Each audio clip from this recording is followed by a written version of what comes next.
Première épître de Paul aux Corinthiens, chapitre 5. On n'entend parler que d'une impudicité commise parmi vous, et d'une impudicité telle qu'il ne s'en rencontre pas de semblable, même chez les païens. C'est au point que quelqu'un a la femme de son père, et vous êtes enflé d'orgueil, et vous n'avez pas été plutôt dans le deuil, afin que celui qui a commis un tel acte fût retranché du milieu de vous.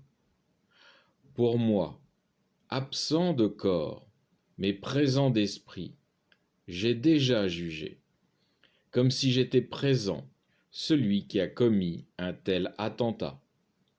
Au nom de notre Seigneur Jésus-Christ, vous tous réunis, et moi en esprit au milieu de vous, avec la puissance de notre Seigneur Jésus-Christ, qu'un tel homme soit livré à Satan pour la mort de la chair, afin que l'esprit soit sauvé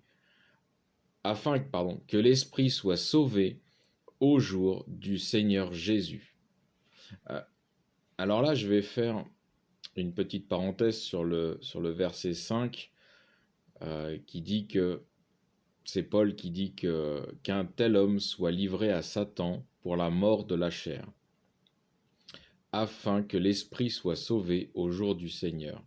Alors, c'est assez complexe à expliquer, donc je ne vais pas rentrer dans les détails, je vais juste lire la note en bas de page qui l'explique un petit peu.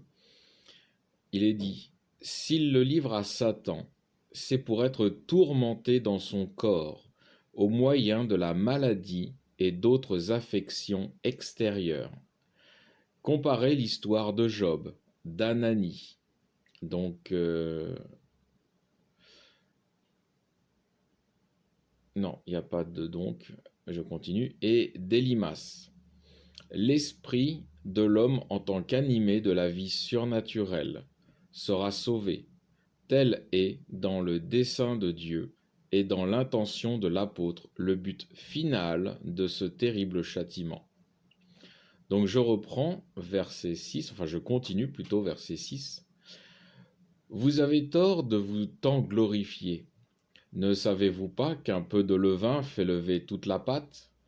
Purifiez-vous du vieux levain, afin que vous soyez une pâte nouvelle, comme aussi vous êtes des azimes. Car notre Pâque, le Christ, a été immolé. Célébrons donc la fête, non avec du vieux levain, ni avec un levain de malice et de perversité, mais avec les azimes de la pureté et de la vérité.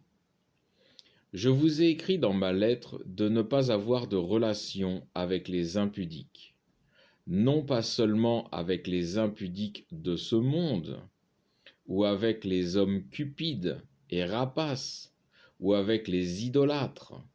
Autrement, il vous faudrait sortir du monde. J'ai simplement voulu vous dire de n'avoir point de relation avec un homme qui, portant le nom de frère, est impudique, ou cupide, ou idolâtre, ou médisant, ou ivrogne, ou rapace, de ne pas même manger avec un tel homme. Car est-ce à moi de juger ceux du dehors? N'est-ce pas ceux du dedans qu'il vous appartient de juger? Ceux du dehors, c'est Dieu qui les juge. Retranchez le méchant du milieu de vous. Fin du chapitre 5.